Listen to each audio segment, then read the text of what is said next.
Assalamualaikum warahmatullahi wabarakatuh.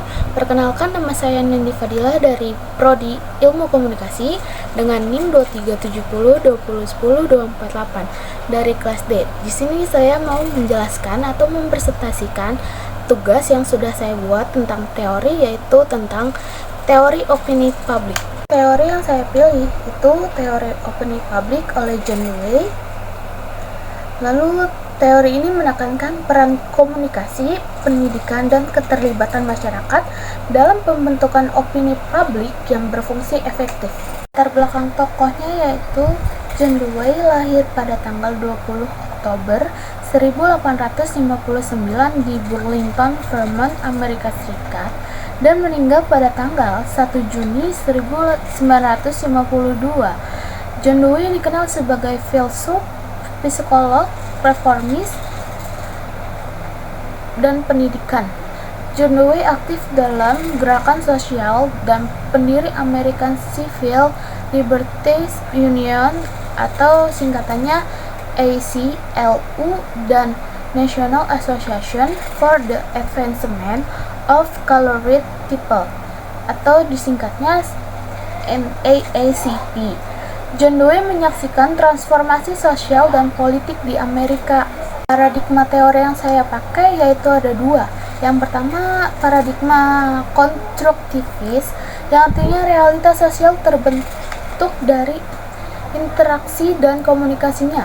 Yang kedua, paradigma teorinya yaitu pragmatis, yaitu kebenaran diuji melalui dampaknya dalam kehidupan nyata.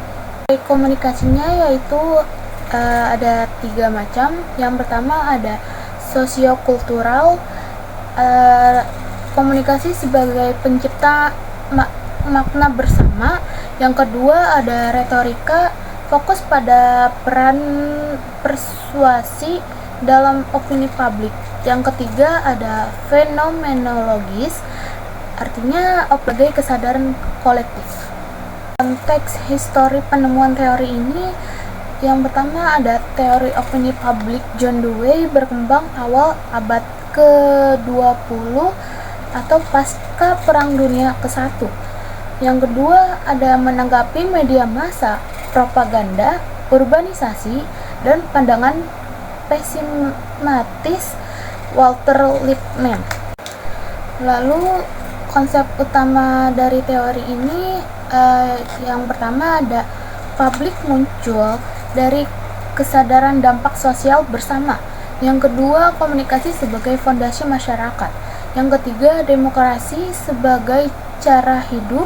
Yang keempat, pentingnya pendidikan dan literasi publik. Yang kelima, metodologi inteligensi, pendekatan ilmiah dalam opini publik. Yang keenam ada revitalisasi komunitas lokal. Asumsi pada teori ini, yang pertama, individu dapat berpikir reflektif. Yang kedua, demokrasi butuh pertukaran ide. Yang ketiga, opini publik muncul dari deliberasi inklusif. Yang keempat, masalah publik dapat diselesaikan bersama. Dan yang terakhir, pendidikan penting dalam partisipasi publik. Metode penelitian yang saya pakai yaitu ada metode pendekatan kualitatif yang bersifat reflektif dan integratif. Yang kedua, pendekatan kualitatif tersebut berupa observasi, analisis histori, pengembangan konseptual, studi kasus informal, dan eksperimen pendidikan. Relevansi teori saat ini, yang pertama, media sosial sebagai ruang publik digital. Yang kedua, literasi media untuk lawan misinformasi. Yang ketiga, aktivisme digital dan gerakan global. Yang keempat, tantangan demokrasi di era polarisasi. Yang kelima, jurnalisme publik dan media partisipatif. Kelebihan pada teori ini, ada 4 kelebihan, yaitu integratif dan multidisipliner, Yang kedua, fokus pada komunikasi dan demokrasi.